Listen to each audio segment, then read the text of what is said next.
Meu nome é Maria Clara de Sena. Sou uma mulher trans brasileira e hoje refugiada aqui no Canadá. Depois de ter sido forçada a deixar o meu país há quase 10 anos atrás, por defender aquilo que deveria ser simples, direitos humanos para todos, inclusive para Jair Messias Bolsonaro.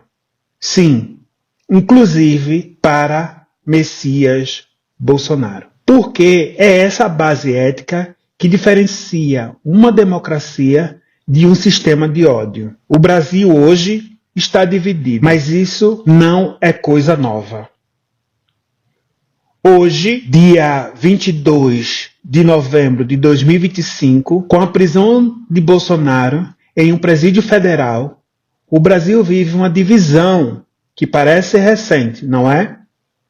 Mas, na verdade, é que essa divisão nunca foi superada. Ela só sai das sombras quando existem crises, quando essas crises explodem. Alguns hoje estão a comemorar, outros estão a negar, outros falam que é uma perseguição política e muitos simplesmente não sabem sequer pensar ou não gostam destes temas, acham irrelevante ou que não tem nada a ver com eles. Mas essa confusão coletiva revela um problema bem maior. O Brasil não tem memória. Estamos construindo agora. E por não ter memória, as tragédias se repetem. The Invisible Prison, meu livro, que eu vou deixar o link aqui em algum espaço para que vocês curtam, comentem, compartilhem, seja também associado à empresa Transform Art Production e comprem o nosso livro que ainda está num preço bastante irrisório para o Brasil. No The Invisible Prison, a gente afirma que Bolsonaro nunca foi livre. No meu livro, The Invisible Prison, eu mostro como existem prisões que não têm grades e nem muros. E que Bolsonaro, o Messias Bolsonaro, sempre viveu dentro de uma cela, sempre foi preso. A prisão da violência simbólica, da masculinidade sempre tóxica, por sua busca permanente de inimigos que deveriam ser mortos, fuzilados, o medo de ser irrelevante, de não ter projetos e a necessidade de performar poder o tempo inteiro. A verdadeira ironia é que ele nunca, repito, nunca foi livre.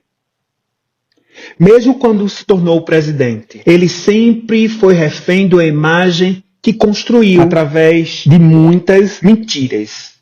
Agora seu corpo finalmente está privado de uma liberdade, mas cedo ou mais tarde, com o poder aquisitivo que tem, estará solto. Mas eu afirmo outra vez, a prisão mais profunda é a invisível, que continua sendo a mesma, hoje, amanhã e sempre. The Invisible Prison.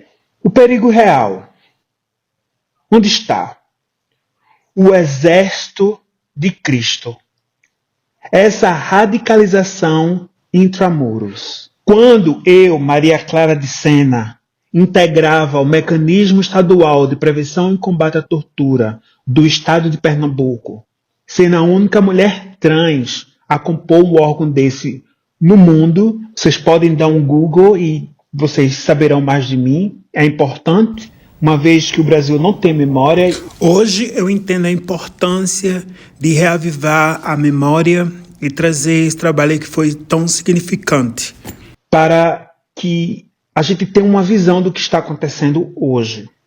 Há quase 10 anos atrás, em 2016, um fenômeno denunciado extremamente preocupante nesse relatório sobre mulheres no sistema prisional e num processo também de privação de liberdade. Eu relatei um grupo autodenominado Exército de Cristo. É tempo de guerrear, mas não se engane, a nossa luta não é contra carne e sangue, é contra principados e potestades,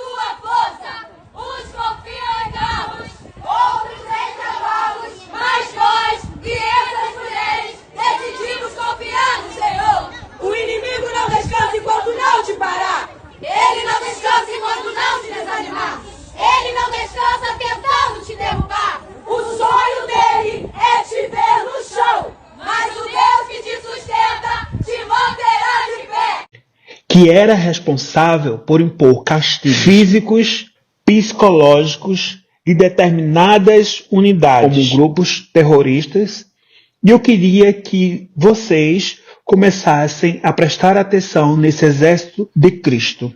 Eles criaram o chamado Pavilhão dos Amaldiçoados. Que pavilhão é esse?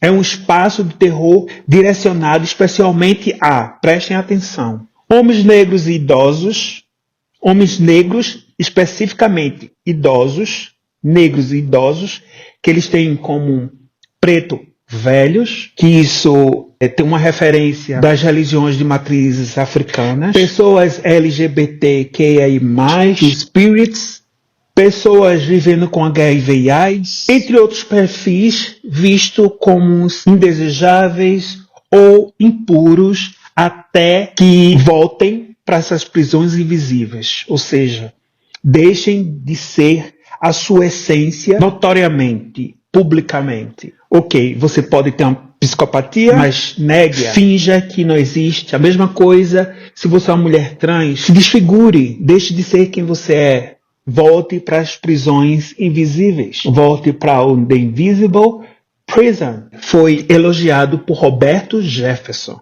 Quem é Roberto Jefferson? Vou deixar algumas matérias sobre ele aqui e também da pessoa que citou a fala dele após o encarceramento. Roberto Jefferson, ele afirmou que as igrejas estavam fazendo um bom trabalho dentro do sistema prisional, dentro dos presídios. Salmo 109, Salmo de Davi, cantado e orado em desfavor dos perversos e dos ímpios. Verso 6. Designe-se um ímpio para ser seu oponente. À sua direita esteja um acusador. Seja declarado culpado no julgamento e que até a sua oração seja considerada pecado. Seja a sua vida curta e outro ocupe o seu lugar. Fiquem órfãos os seus filhos e viúva a sua esposa. Vivam os seus filhos vagando como mendigos e saiam rebuscando pão. Longe de suas casas em ruínas, que um credor se aposse de todos os seus bens. Estranhos saqueiem o fruto do seu trabalho, que ninguém o trate com bondade, nem tenha misericórdia dos seus filhos órfãos, porque o Xandão não tem misericórdia da família de ninguém. Sejam exterminados os seus descendentes e desapareçam os seus nomes. Que o Senhor se lembre da iniquidade dos seus antepassados e não se apague o pecado de sua geração. Estejam os seus pecados sempre, Xandão, perante o Senhor. Quem é Roberto Jefferson e que declaração é essa? Essa frase não é inocente, é um alerta. Se estamos procurando grupos terroristas, olhem o exército de Cristo. E aí eu preciso fazer como a oração diz: é assim na terra como nos céus. Eu faço uma releitura. É assim fora dos muros como dentro. O que cresce na sociedade é reproduzido, amplificado e profissionalizado atrás das grades. Isso nos leva ao ponto crucial. Bolsonaro pode sair desse ambiente mais radicalizado e mais perigoso do que entrou, do que está entrando hoje. Exatamente como aconteceu com Fernando Collor de Mello. É importante reforçar que é Fernando Collor de Mello para um país que não tem memória. Fernando Collor de Mello, no século passado, cometeu diversos crimes. Famílias que tinham economias guardadas para o futuro das suas crianças perderam tudo por conta do trabalho sujo de Fernando Collor de Mello, que também é apoiador de Bolsonaro, como está aqui esse vídeo. De alegria e de dizendo: Bolsonaro! Bolsonaro! Bolsonaro! Bolsonaro! Após diversos crimes, ele retornou à política, ao poder e agora a nova queda junto com toda esta facção.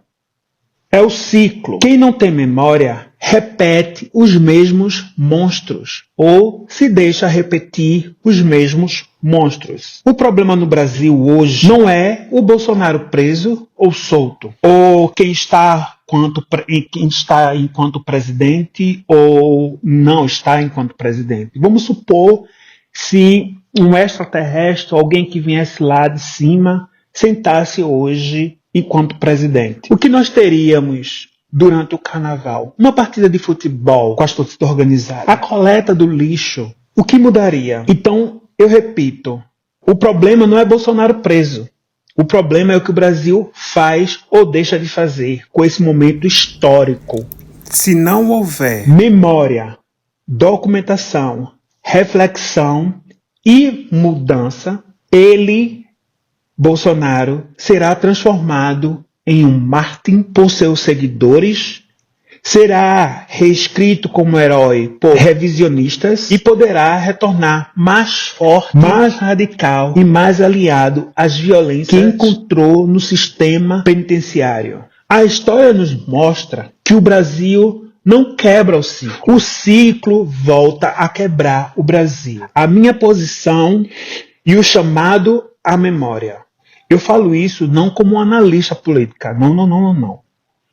Eu falo isso como uma refugiada, como uma sobrevivente, como uma mulher trans que teve que fugir de um país que me expulsou por defender direitos humanos. E direitos humanos para todas as pessoas.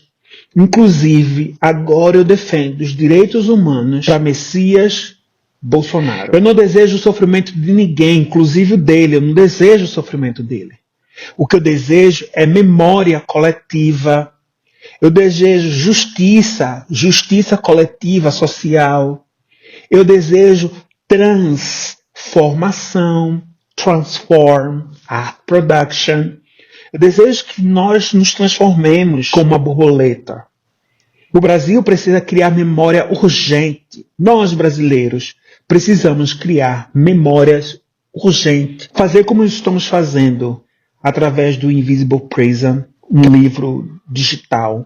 Precisamos documentar, registrar, nomear, dar nomes ao boi, parar, refletir, nos educar e deixar desse debate raso, buscar a profundidade da coisa. Porque se não fizermos isso hoje, amanhã voltaremos ao ponto de partida, só que com mais cicatrizes, esperando quem sentar no poder.